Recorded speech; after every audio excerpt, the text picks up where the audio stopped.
go a little bit deeper into that words have power and how that affects your life personally and how it can affect other people's lives depending on how they use their language. Yeah, for sure. So there's a good movie or documentary called What the Bleep Do We Know, which if anyone hasn't seen it, I definitely recommend it. There's a study that was illustrated in that movie where this Japanese researcher did experiments with water. And so he would take different water crystals or water samples, and he would put different words on them, like I love you, I hate you, and everything in between, like thank you, gratitude, die, all these different things. And what they would do is they would freeze the water, and then they would look at the water crystals, and they would see completely different patterns in the crystals based on what the word was that was given to it or shown to it. What it illustrated was the fact that thoughts, words have energy, and they affect physical matter. It's a good visualization to see. You might be able to find it on YouTube, but it's Dr. Emoto, E-M-O-T-O. You could search that and learn more about his work. But he wrote a few books, but Hidden Messages in Water, and a few other books. But you can actually see it, but it's super powerful as a very clear visual to show that, our thoughts affect our body, because we're 60-70+% water. We're basically water sex. And so let me jump in real quick. Yeah. Have you heard, see, I haven't done the scientific research. Actually, just watched Frozen 2. Just bear with me for a second. I watched Frozen 2, and I remember reading some scientific article like a year and a half ago. So it makes me want to dive back into the investigation about water, that water has memory. Because in Frozen 2, that was the concept. But I remember reading it in a scientific article of an actual renowned publication. So I got to go back into it. Have you heard anything about that water has memory? Yeah. I mean, I have heard. Well, I mean, if we get into you zoom in on that concept even more, like where do we all come from? Like, where are we? What are we? So if you even look at water, what's that made of? And you zoom in even further. Well, what are those molecules made of?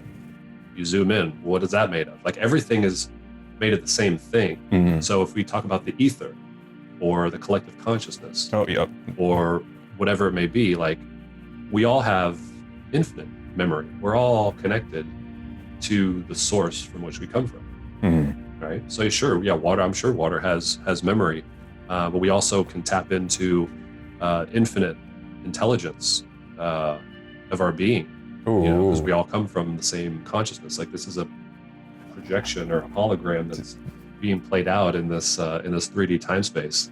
Yeah, I really like. I don't know too much specifically about water memory. But I do know that we all come from the same source, and we all have infinite memory that we can tap into, and I like where you're going with create any kind of awareness we want to. Because you say go into collective consciousness, right? Because when you break down water, it's hydrogen, it's oxygen. Oxygen powers our cells, it makes us move, it helps us breathe. We're breathing in the universe, the vibrations, the energy, the frequencies. Then when it comes down to also water is that it's hydrogen based. Hydrogen is within stars. At the very beginning of the universe, there was only hydrogen and there was a helium only, and other derivatives of those two compounds. So now we're tapping into the collective consciousness, correct? And then now we're also saying how words have power and language has power, and we're basically water sacks, and we're saying these things to ourselves. Our body is absorbing that spell that we're saying, that we are predicting for ourselves. So you continue with that thought. It's crazy stuff that you're bringing up right now. That's cool. So yeah, definitely words are powerful, and words are an expression of our thoughts. And so it's much easier to control your words than it is to control your thoughts. And so your words are an indicator of what you're thinking, and they could also help influence your thoughts. So as an example, let's say you're frustrated, or you had a rough night, the night before or whatever, and the next day someone asks you, oh, how are you doing? Sometimes, again, just kind of by default, oh, how are you doing? Oh my God, I'm so tired. Oh my God, I feel terrible. Oh my God. They just want to just like complain or talk about what they are, how they're feeling or whatever. But if you want to kind of feel better and help create a more enjoyable experience in your reality, even if you had a rough night or you're stressed or a lot of craziness is going on, you can frame your words in a way that makes you feel better. So, but you don't have to lie. You don't have to say, oh no, I feel great. Oh, I feel amazing. If you don't, because then you can feel that in your inner knowing, your gut feeling. You know when something's off or what resonates. So if someone says, oh, how's it going? And if you had a rough night or, you're not feeling good or whatever, it's like, well, I'm not doing my best, but I'm working on getting better. Like that's a lot different energetically. I feel terrible, right? So being aware of how words can affect your feeling is again a good practice. So if someone asks you, oh, how are you doing? I'm doing amazing, thank you. How are you? Right? Rather than I'm good. Like again, just kind of be aware and be conscious. Or one of the things I've really done for several years is writing, right? So like writing affirmations, like what characteristics do I want to have as a person, right? Because that was a huge concept that I learned about, is the self-image. That we have this physical image that we have, but we also have this mental version of ourselves, this self-image of how we see ourselves. And Zig Ziglar had a great quote. He said, you cannot consistently perform in a way that's inconsistent with the way you see yourself, right? Which is huge for me because as we go, mental cybernetics. Yeah, Psycho-Cybernetics, amazing book. So yeah, I mean, understanding that concept is huge, because then again, you have the power to control how you see yourself, right? So even if you have physical features that you're not proud of, or you wish it was different or whatever, it's like, that's fine. You could now, but you can alter the way you see yourself, and you can be happy. You can be, confident. You can feel powerful, and you can have all these characteristics that you might want. The reason why you would want a certain physical physique or whatever is because you want to ultimately feel a certain way, or you want to have a certain type of experience in your reality. But you can, take control of the way you see yourself and program yourself literally through writing, through saying words out loud, saying affirmations throughout the day, different statements. And then always, make sure you notice how you feel about it. Because if you say, oh, I'm a billionaire. Oh, I'm a billionaire. I'm just going to say I'm a billionaire until I get there. It's like, well, that's fine. But how do you feel when you say it? Do you feel like you're lying? Or, do you feel like, so there's, again, you just want to frame your words and use words that ring true to you, that resonate with you. And this is, again, where a dictionary can come in super handy, because if you're like, okay, I can take control of my life and my self-image, like what characteristics do I want? Like the word prosperous or rich, wealthy, confident, supreme joy, happy, like all these different words. Look them up in a dictionary. Yeah. And look them up in a dictionary and see, are these words that I would want to have myself be represented by? Because some words, mean different than we think. Like just look up the word nice. It used to mean stupid or an idiot. It used to be what the definition of nice meant. So when women say, oh, he's a nice guy, that may not be a compliment. And now kind of makes more sense. Like, oh, he's such a nice guy. That means you're stupid, buddy. That's one definition. Another, and again, there's multiple definitions, but take it how you want it. But be aware of the words you use. Be aware of the words you use. You really got me with that one. So through the psychological science of it is, and especially it came first with the metaphysical community, but now people within these, I probably should check what I'm saying, but through the psychological science is that we're bridging the gap between our conscious awareness with our unconscious awareness, which happens to be in our subconscious mind, which is our autopilot running program. So can you go in a little bit deep on that one with what you think what these words do to the subconscious mind? Yes. So words are associated with pictures, and our mind thinks in pictures. So the words we use represent pictures. And I don't know all of the history, but before there was written words, there was hieroglyphics, which are pictures or images to communicate ideas and concepts. So words are powerful, and pictures say 1,000 words, right? So use words that relate to pictures that are of what you want. So that goes right into visualization. Yeah, visualization. Like we don't think in words, we think in pictures. If I say the word apple, Do the letters of that word pop into your head, or does the image of an apple pop into your head? And what color? Right? Yeah, exactly. And what color? Yeah, exactly. I actually just juiced earlier today, and I have some of those Granny green apples, which I don't know. I like the red ones better. They're just a little sweeter. Granny? Yeah, wouldn't that be a little sour? Yeah, it's a little. Yeah, they're a little sour. Yeah, go ahead. But I hadn't had green apples in a long time, so I'm like, oh, let me try some green apples. Let's make this juice different nutrients, more green. Yeah. Hey, you know. Okay. Yeah. So doing all this like subconscious mind work and unconscious competence and getting to the different awareness levels that you've done personally for yourself. So a person that is an audience member, someone on this side of the camera, you over here, if you were to give them a rough time period, or at least kind of like the process of how long do you think it takes for a person to adapt what they're saying into their own belief system and to feel that they are believing it? Because I know that there's a common complaint is that, well, I'll say this one thing about myself, I'll practice these self-affirmations, and it's not, I don't feel that certain way, or like, oh, it's not happening fast enough. What do you say to that with the process of how long it takes and what can you expect? Yeah. It's a really good point, because I've kind of dealt with this in different ways over the years as I've been, going through this. So like number one, immersion creates the fastest results. So as an example, if you want to learn a new language, if you only practice 10 minutes a day or 20 minutes a day, it's going to take you a lot longer to learn the language than if you immersed yourself in it. And if you studied nonstop, if you listen to it all the time, if you are surrounding yourself with people that only speak that language, right? So it has to do with how intense or how immersive are you getting into the process, right? So that is a big factor.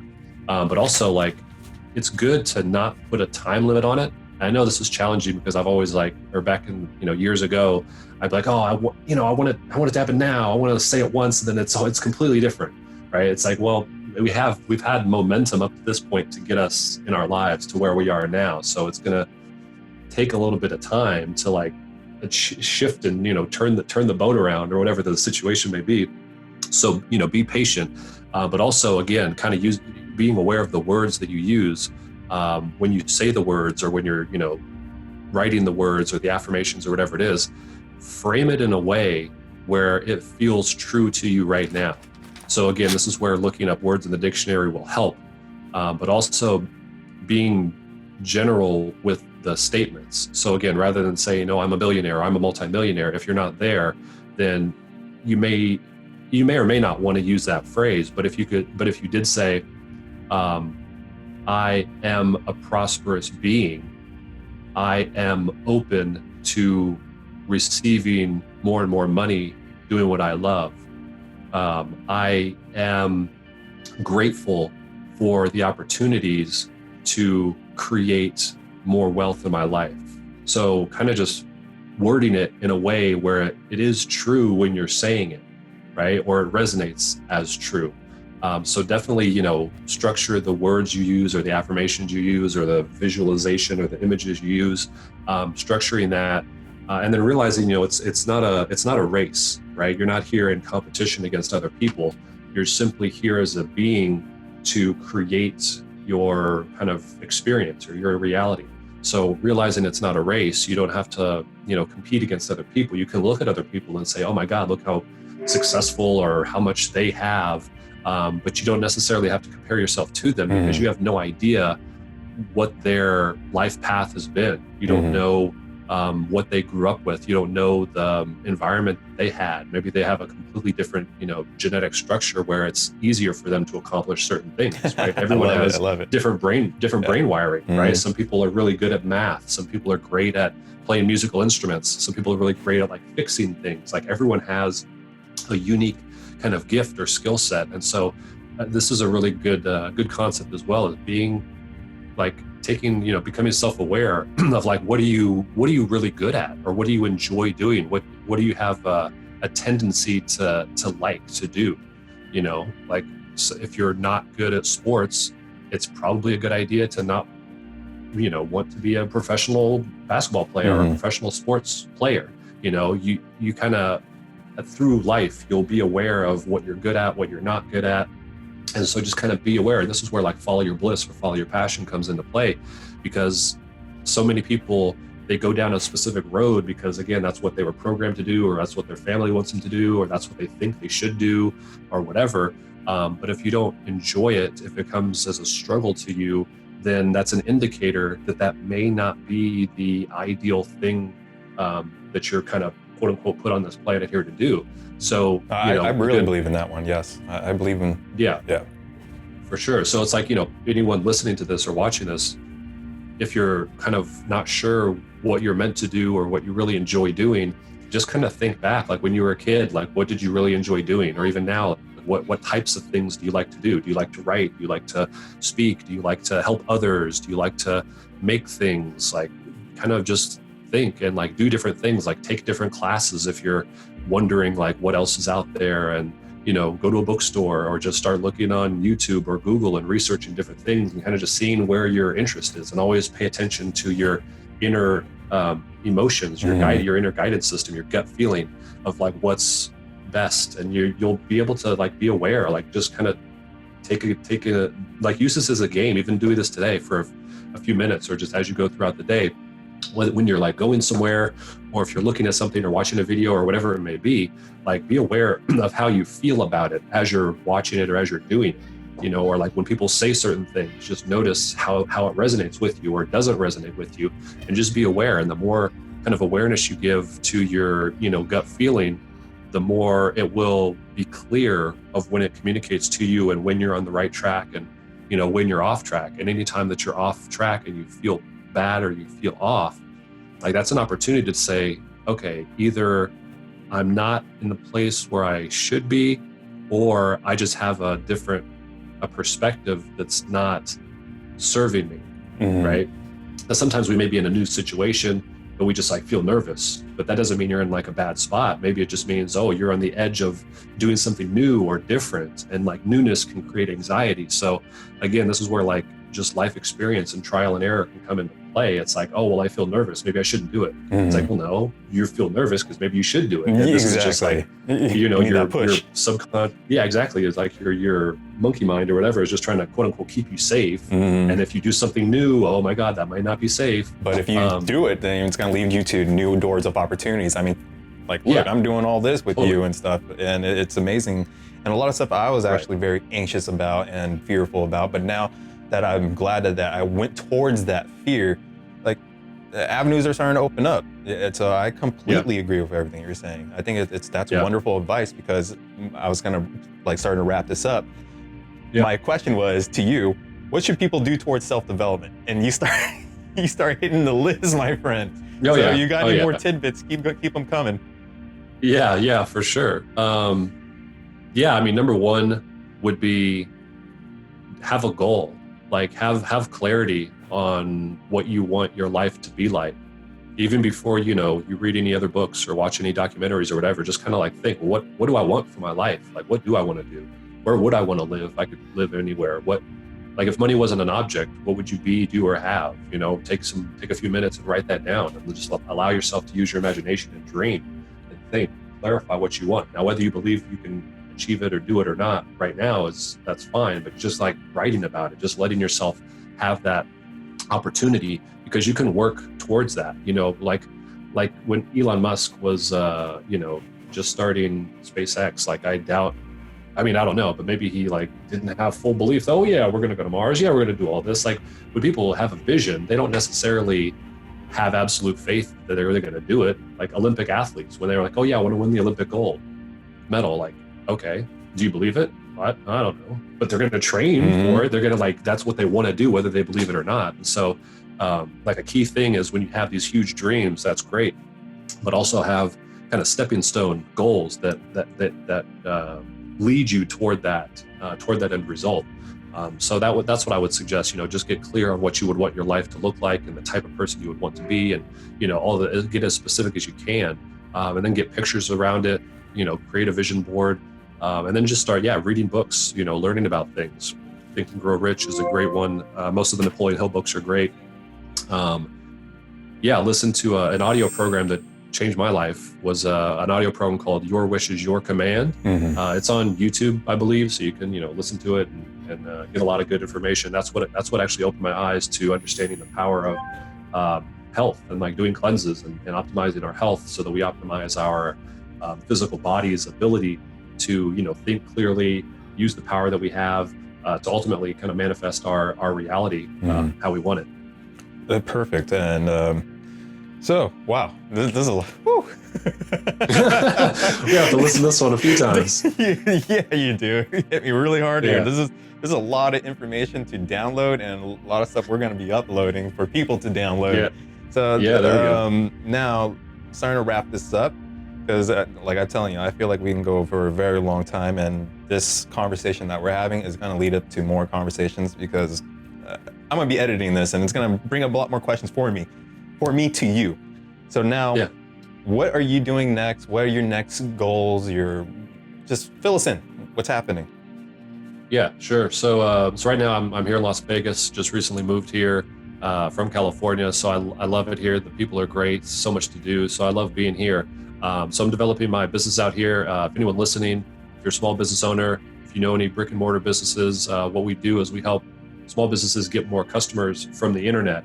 So if anyone's interested in learning more about how to do that, how we do that for them, you can go to the website bringbusinesstoyou.com. Bring business to you, all spelled out, all letters, bringbusinesstoyou.com. As a free video presentation, you can see what we do, how we do that. So that's kind of my main focus here, business-wise. And then also, just kind of developing relationships here.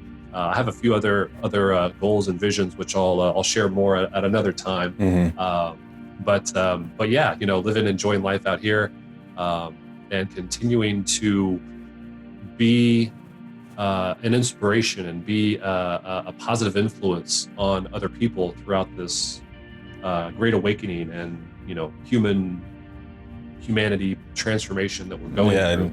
I sense over the next few months, probably for most of the rest of this year, it's going to get a little bit more crazy leading up to the election and even maybe beyond that.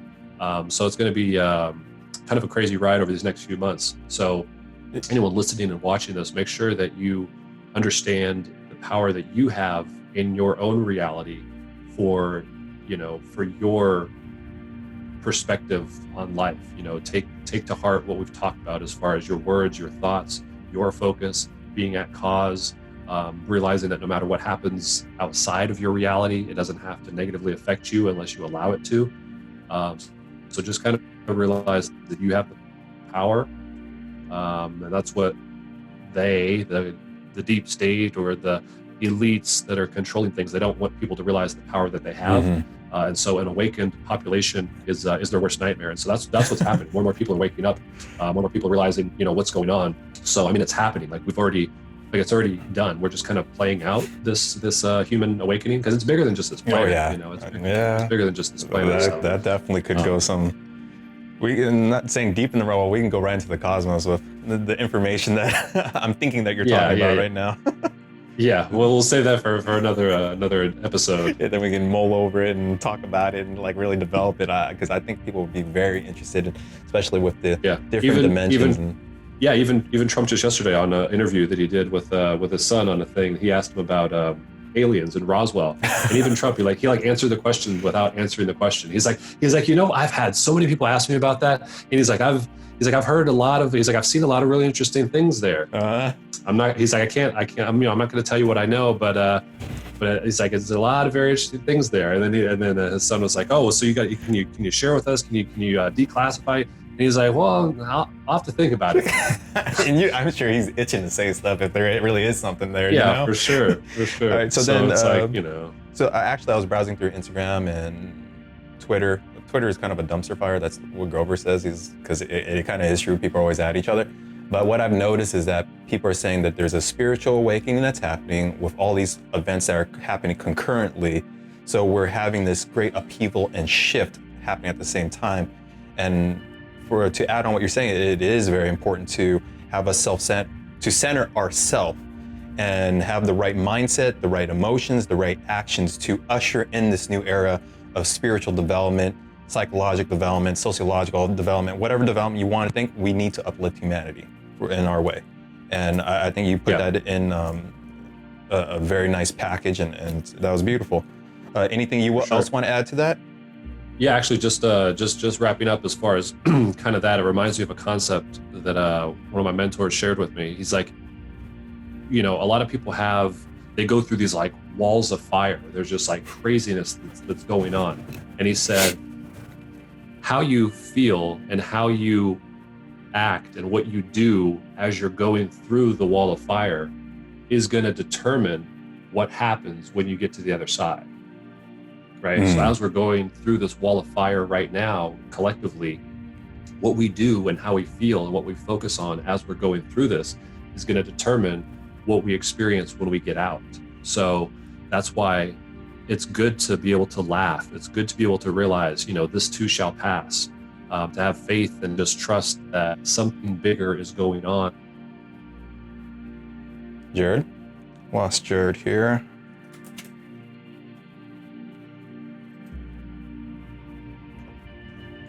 Hello. Speaking of the powers that be. That's right. That's right. This is information they don't want you to know.